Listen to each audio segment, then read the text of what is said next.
नमस्कार, मैं ऋचा सिंह और आप देख रहे हैं सी न्यूज़ भारत। वक्त हो चुका है न्यूज़ बुलेटिन का।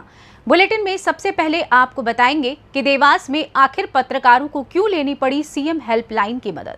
वहीं आगे जानेंगे कि पुलिस वालों द्वारा कहां की गई एक युवक की पिटाई। साथ ही आगे जानेंगे कि कहां कार से कुचलकर पिता पुत्र की हत्या करने वाले आरोपियों के घर चला बुलडोजर। और भी तमाम खबरों पर आइए विस्तार से करते हैं चर्चा। खबर बेमेतरा के बिरनपुर से है, जहां हिंसा और बवाल खत्म हो गया है, लेकिन राजनीति का दौर लगातार जारी है।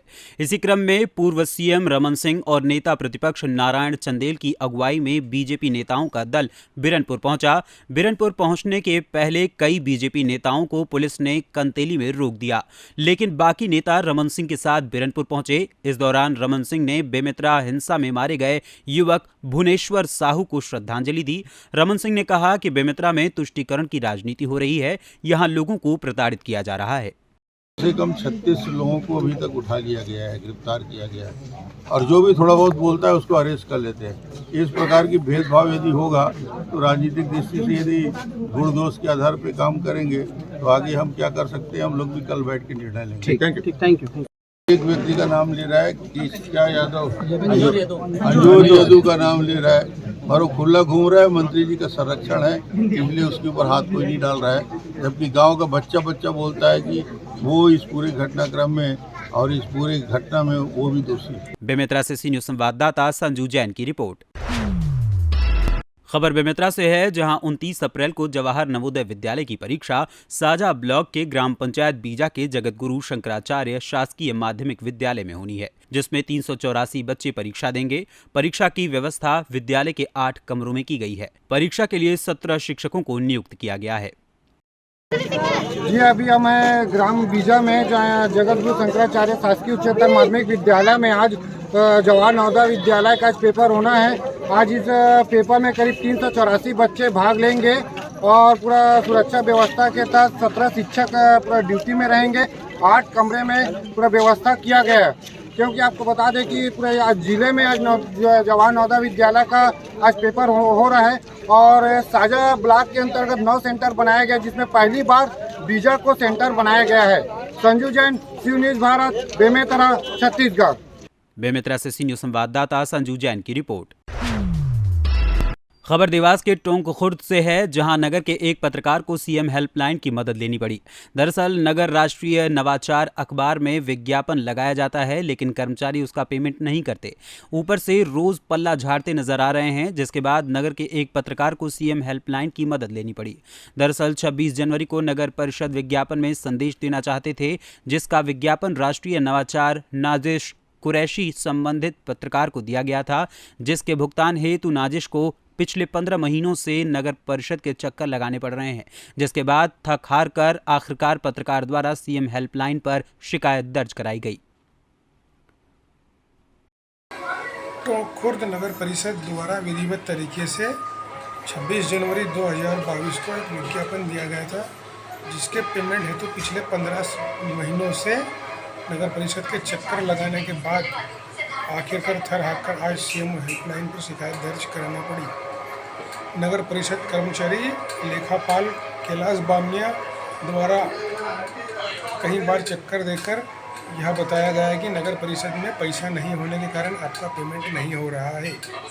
देवास से सी न्यूज़ संवाददाता साजिद पठान की रिपोर्ट। खबर ग्वालियर से है, जहां भितरवार थाना क्षेत्र के ग्राम केरुआ के एक युवक के साथ बेरहमी से मारपीट करने वाले 3 पुलिसकर्मियों को लाइन हाजिर कर दिया गया है। मामले में जांच रिपोर्ट एसडीओपी से मिलने के बाद जिला पुलिस अधीक्षक राजेश चंदेल ने इन पुलिसकर्मियों के खिलाफ ये कार्रवाई की है। आपको बता दें कि ग्राम केरुआ निवासी रविंदर कंजर किसी काम से नगर में आया था, जिसको हेलमेट नहीं पहनने पर पुलिसकर्मियों ने उसे रोक लिया और उससे पूछताछ करने लगे। इसी दौरान तीनों पुलिसकर्मी इतने नाराज हो गए कि उन्होंने युवक की बेरहमी से पिटाई करनी शुरू कर दी, जिससे वो बुरी तरह चोटिल हो गया। पीड़ित ने बताया कि पुलिस द्वारा रुपयों की मांग की गई, न देने पर झूठे केस में फंसाने को कहकर छोड़ने के लिए 1 लाख रुपए मांगे गए, जिससे भयभीत होकर उसने 53,000 रुपए इन पुलिसकर्मियों को दिए। तब इन्होंने घर जाने दिया, जिसके बाद युवक ने इसकी शिकायत पुलिस अधीक्षक से की है।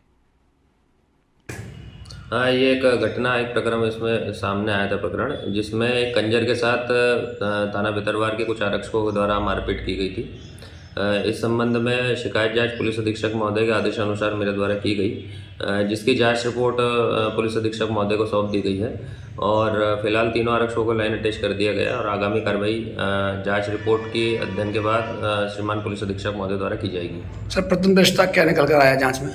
नहीं, इनका आचरण इसमें जांच में संदिग्ध पाया गया और जो भी होगा इसमें आगामी कार्रवाई पूरे तथ्यों को देखने के बाद की जाएगी। अभी तक कोई कार्रवाई सर आरक्षकों पर? नहीं, अभी इनको लाइन अटैच कर दिया गया प्रथम दृष्टया और इसका अध्ययन किया जा रहा है जांच रिपोर्ट का, इसके बाद इसमें कार्रवाई की जाएगी। भितरवार ग्वालियर से सीनियर संवाददाता हिमांशु की रिपोर्ट। खबर सिंगरौली से है, जहां कोतवाली क्षेत्र में कार से कुचलकर पिता पुत्र की हत्या करने वाले आरोपियों के घर पर जिला प्रशासन ने बुलडोजर चलाकर उनका मकान धराशायी कर दिया। साथ ही आरोपियों का जुलूस निकाला गया और कोर्ट में पेश करने के बाद जेल भेज दिया गया। आपको बता दें कि गुरुवार को जबलपुर से सिंगरौली आए अश्वनी केशरी एवं उनके पुत्र सचिन केशरी को उसके भतीजे ने कार से कुचलकर मौत के घाट उतार दिया था। इन दोनों का पैसे के लेन देन को लेकर विवाद हुआ था, जिसके बाद मारपीट होने के बाद अश्वनी अपने बेटे के साथ थाने में रिपोर्ट दर्ज कराने जाने लगा, जिस पर आरोपी इंद्रभान ने अपने बेटे के साथ मिलकर अश्वनी एवं उसके बेटे पर गाड़ी चढ़ाकर मौत के घाट उतार दिया एवं मौके से फरार हो गया। घटना की जानकारी मिलते ही मौके पर पहुंची पुलिस जांच पड़ताल में जुट गई। सिंगरौली से सीनियर संवाददाता ओम प्रकाश शाह की रिपोर्ट। खबर उत्तर प्रदेश के जनपद अमरोहा से है, जहां नौगांवा सादात के गांव बादशाहपुर में किसान इंटर कॉलेज में बनाए गए स्ट्रांग रूम का डीएम और एसपी ने निरीक्षण किया। आपको बता दें कि नगर निकाय के सामान्य निर्वाचन के दृष्टिगत मतदान के पश्चात पेटियों को रखने के लिए बनाए गए स्ट्रांग रूम का डीएम बीके त्रिपाठी और एसपी आदित्य लांगी ने निरीक्षण किया और उप जिलाधिकारी सुधीर कुमार और पुलिस क्षेत्राधिकारी सतीश चंद पांडे को आवश्यक दिशा निर्देश दिए। वहीं पत्रकारों से बात करते हुए उन्होंने बताया कि अमरोहा जनपद में आगामी 4 मई को मतदान है। इसी को लेकर स्ट्रांग रूम का निरीक्षण किया गया है, जिसकी सुरक्षा को लेकर कड़े इंतजाम किए जा रहे हैं।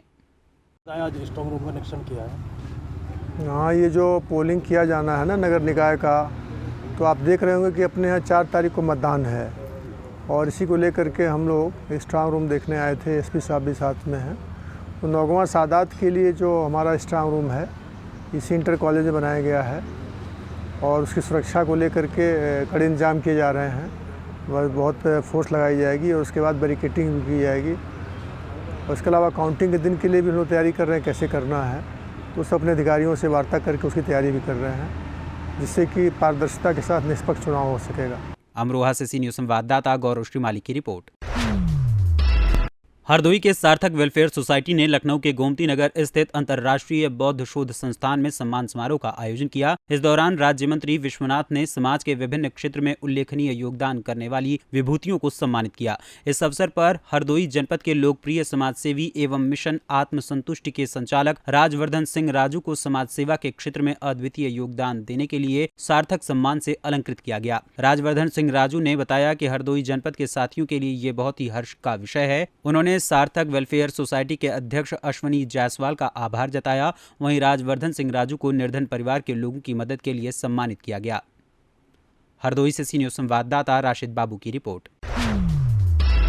खबर झारखंड से है, जहां एक युवक से ठगी करने वाले आरोपी को पुलिस ने गिरफ्तार कर जेल भेज दिया है। दरअसल 2017 में चकला के रहने वाले मोहम्मद अमान अंसारी के साथ मोबाइल सिम का लकी विजेता होने का झांसा देकर 26,000 रुपए ठगी की गई थी, जिसके बाद इस मामले में अभियुक्त प्रदीप कुमार के विरुद्ध कोर्ट से गिरफ्तारी का वारंट निकला था, जिस पर आरोपी को पुलिस द्वारा गिरफ्तार कर न्यायिक हिरासत में भेजा जा रहा है। वहीं छापेमारी में चंदवा थाना प्रभारी अमित कुमार गुप्ता, एसआई दिव्य प्रकाश और साथ ही अन्य पुलिस बल शामिल रहे। चंदवा झारखंड से सीनियर संवाददाता मोहम्मद शाहिद की रिपोर्ट। खबर रोहतास के सासाराम से है, जहां भाजपा के पूर्व विधायक जवाहर प्रसाद को रोहतास पुलिस ने गिरफ्तार कर लिया है। आपको बता दें कि सासाराम में रामनवमी जुलूस के बाद 2 पक्षों में फायरिंग हुई और पत्थरबाजी मामले में न्यायालय के द्वारा निर्गत वारंट के बाद सासाराम के भाजपा के पूर्व विधायक जवाहर प्रसाद तथा शाहनवाज आलम उर्फ लखानी को गिरफ्तार किया गया है। गौरतलब है कि सासाराम में पिछले दिनों हिंसा मामले में अब तक 63 लोगों को गिरफ्तार किया गया है, जबकि पुलिस दबिश के कारण 2 लोग न्यायालय में भी आत्मसमर्पण कर चुके हैं। आपको बता दें कि रामनवमी जुलूस के बाद सासाराम में 2 पक्षों में फायरिंग, पत्थरबाजी और आगजनी के बीच बम विस्फोट की घटना भी हुई थी, जिसके बाद रोहतास में 8 दिनों तक इंटरनेट सेवा बंद कर दी गई थी। न्यायपूर्ण काम कृत्य है जो जो लोग दंगा रोकने की कोशिश किए, जिन लोगों ने दंगा में पूरी रात डीआईजी साहब ने पूरी रात जो है विधायक जी को घुमाने का काम किया और दंगा के लिए शांति के लिए अपील करने के लिए कहा, वही व्यक्ति जो दंगा में कुल मिलाकर के गिरफ्तार करके उसको चार्जशीट करके जेल में भेजा जा रहा है, ये बहुत अन्यायपूर्ण है। पार्टी द्वारा आगे निर्णय क्या होगा? अब पार्टी आगे बैठ करके हम लोग डिसीजन लेंगे, लेकिन हम लोग जो है प्रशासन के खिलाफ इसके लिए जितने भी लोग और लोग बताए जा रहे हैं उनके खिलाफ हम लोग लड़ाई लड़ेंगे। ठीक है। रोहतास से सी न्यूज़ संवाददाता पंकज कुमार की रिपोर्ट। खबर उज्जैन से है, जहां ग्राम पंचायत चांपाखेड़ा में गौशाला में पानी की समस्या को लेकर ग्रामीणों ने भाजपा नेता मोती सिंह शेखावत से मुलाकात की, जिसके बाद मोती सिंह शेखावत ने तुरंत अपने निजी खर्च से चांपाखेड़ा गौशाला में 1000 फीट गहरा नलकूप खनन कराया, लेकिन उसमें पानी नहीं निकलने से लोग निराश हो गए, जिसकी जानकारी मोती सिंह शेखावत को ग्रामीणों ने दी। जिसके बाद मोती सिंह शेखावत ने दूसरी जगह बोरिंग करवाने को कहा। वहीं दूसरी बोरिंग गौशाला से लगभग 1 किलोमीटर दूर लगाई गई, जहां पानी निकलने लगा, जिससे गौशाला समिति और ग्रामीणों में खुशी की लहर छा गई। ये गौशाला में पानी की समस्या को लेकर हमने दादा मोती सिंह जी शेखावत नागदा से आग्रह किया। उन्होंने यहाँ आके देखा, फिर उन्होंने बोला कि 1100 फीट बोर करवाओ। एक बोर हमने करवाया, वो फेल हो चुका है। फिर दादा ने बोला कि दूसरा करवाओ। फिर हमने 1000 फीट बोर करवाया, पानी अच्छा निकला है।